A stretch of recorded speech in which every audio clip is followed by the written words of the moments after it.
Dumbbell floor fly. I call this a floor fly because you're doing it on the floor.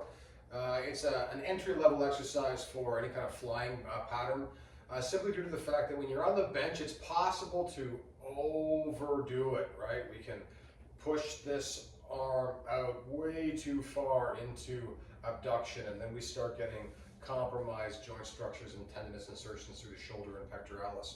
So going on the floor, much like with the cable variant, like the bent cable crossover, cable fly, tends to down-regulate the tendency for individuals, particularly new lifters, to overdo it. The whole objective of this exercise is to stretch out the pectoralis. There's been some controversy around this one for a little while, mostly due to the fact that people just don't know what the hell they're doing. This is not an exercise you're going to do with maximal weight. You know, you're not using this to build. You know, like, we're not talking about this with a bench press. You know, like someone says to you, oh, you benched today, how much did you lift, bro? You don't hear that with flies very often, and if you do, the person asking you is an idiot. You're not looking at this for loading. You're looking at this for fatiguing muscle fibers and hypertrophic stretch response, right? We know that stretching the muscle fiber under load is a primary component for developing hypertrophy. And certainly in animal studies, doing the same thing, particularly lengthening and holding for a period of time with some level of resistance, has also been correlated with the idea of hyperplasia, but I digress. So you're going to need a floor and a couple of dumbbells.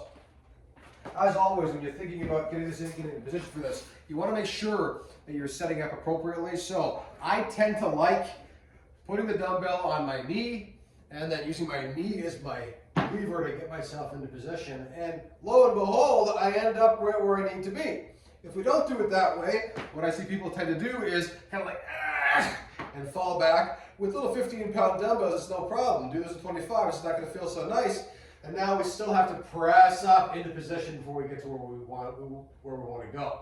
On a day where you've already been doing some heavy benches and you're doing this as a detail or an accessory exercise, that's not going to feel so nice. So, core tight, scapula set, knees do the work, right into position. Foot flat to the ground, we want a bent knee. From here, I'm going to push my shoulder blades downward my hips a little bit, and then I'm going to inhale as I come out to the side. Notice as I did so, I allowed a bend in my elbow to exist, right? I also want to keep my hand in line with my elbow joint. So now as I come up, straightening back out. Again, inhale,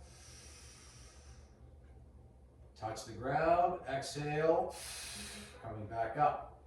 The more you extend the elbow, the more you open this up and flatten this out, it's more of a stretch for the biceps than it is for the chest, given that the humerus has not moved any further, and the pectoralis does not connect to the forearm. It connects to the upper third of the humerus.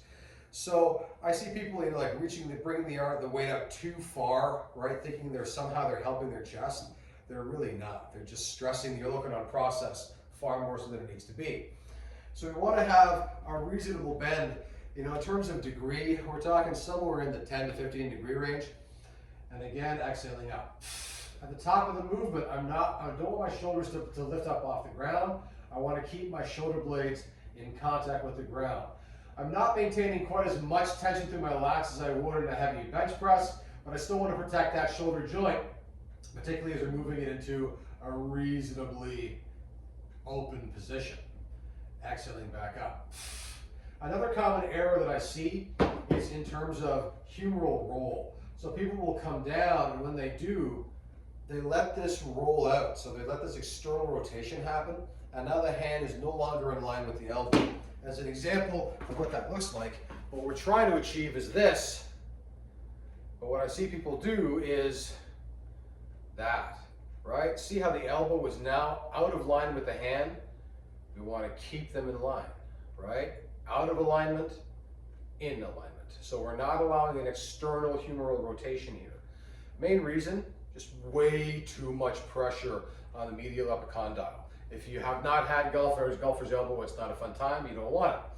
So make sure you're keeping things aligned. Imagine that this is your line, this is your rope that's attaching, right? We want that rope to be in as straight a line as possible, if that makes sense to you.